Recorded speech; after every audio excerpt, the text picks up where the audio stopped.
Subconscious mind और prefrontal cortex.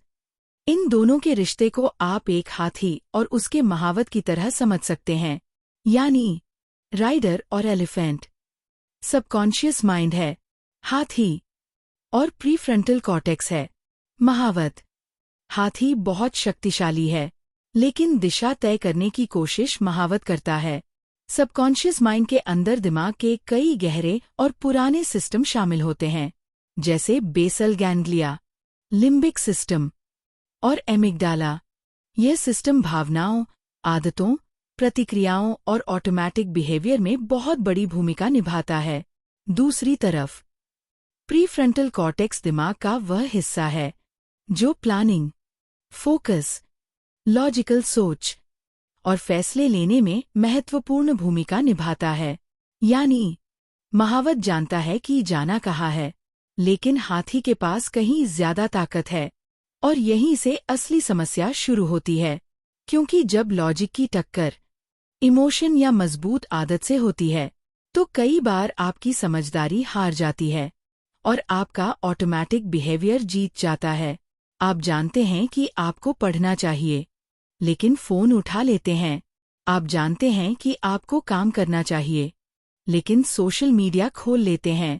आप जानते हैं कि आपको जिम जाना चाहिए, लेकिन आराम करना चुन लेते हैं।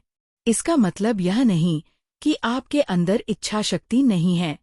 समस्या यह है कि आप महावत से हाथी को हराने की कोशिश कर रहे हैं, जबकि सही तरीका यह है कि महावत को हाथी की दिशा बदलना सिखाया जाए।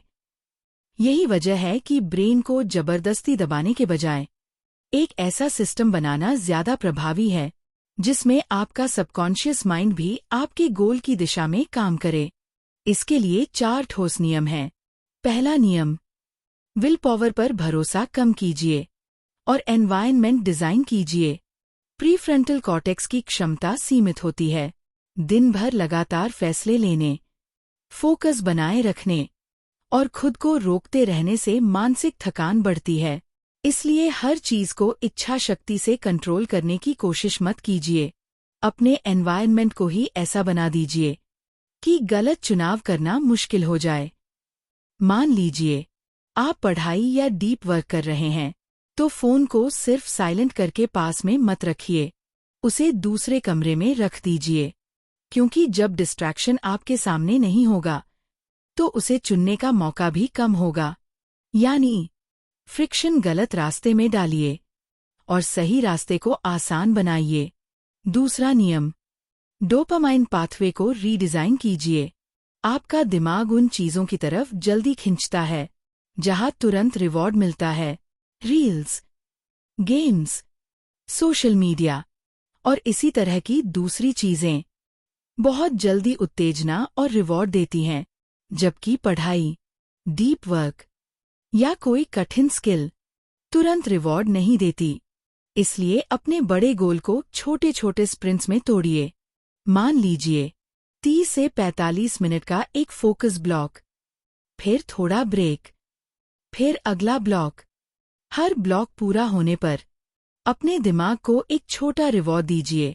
धीरे धीरे आपका ब्रेन यह सीखने लगता है कि फोकस करना भी एक रिवॉर्डिंग अनुभव हो सकता है।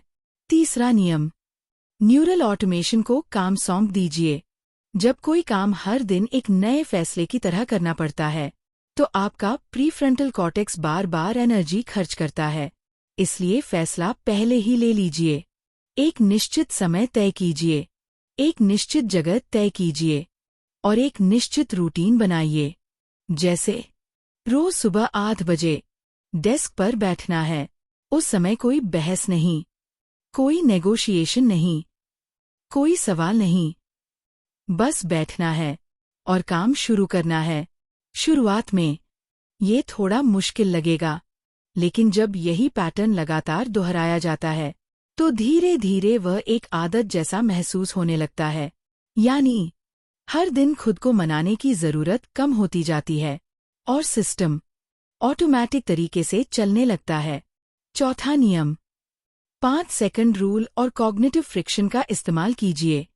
मान लीजिए आप काम कर रहे हैं, और अचानक आपका मन करता है कि फोन उठा लें। यही वह क्षण है जहां आपका ऑटोपायलट लूप एक्टिव हो रहा है। इस समय 5 से उल्टी गिनती शुरू कीजिए। 5, 4, 3, 2, 1 और तुरंत अपना एक्शन बदल दीजिए। उदाहरण के लिए, फोन उठाने के बजाय वापस स्क्रीन पर नजर डालिए और काम जारी रखिए। इस तरह आप उस ऑटोमैटिक बिहेवियर के बीच में एक छोटा ब्रेक डालते हैं, और यही ब्रेक आपको दोबारा अपने फैसले पर कंट्रोल लेने का मौका देता है। अब पूरी बात को एक साथ समझिए। आपको अपने सबकॉन्शियस माइंड से लड़ना नहीं है, आपको उसके साथ काम करना है। विल पावर पर पूरी तरह निर्भर होने के बजाय एनवायरनमेंट डिजाइन कीजिए। इंस्टेंट रिवॉर्ड के पीछे भागने के बजाय प्रोसेस को रिवॉर्डिंग बनाइए।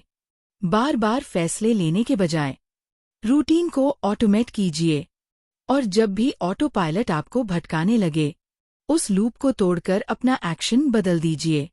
क्योंकि सही सिस्टम में प्रीफ्रंटल कॉर्टेक्स को हर सेकंड लड़ाई नहीं लड़नी पड़ती, वह सिर्फ दिशा तय करता है। और फिर आपका सबकॉन्शियस माइंड अपनी पूरी ताकत के साथ उसी दिशा में दौड़ना शुरू कर देता है।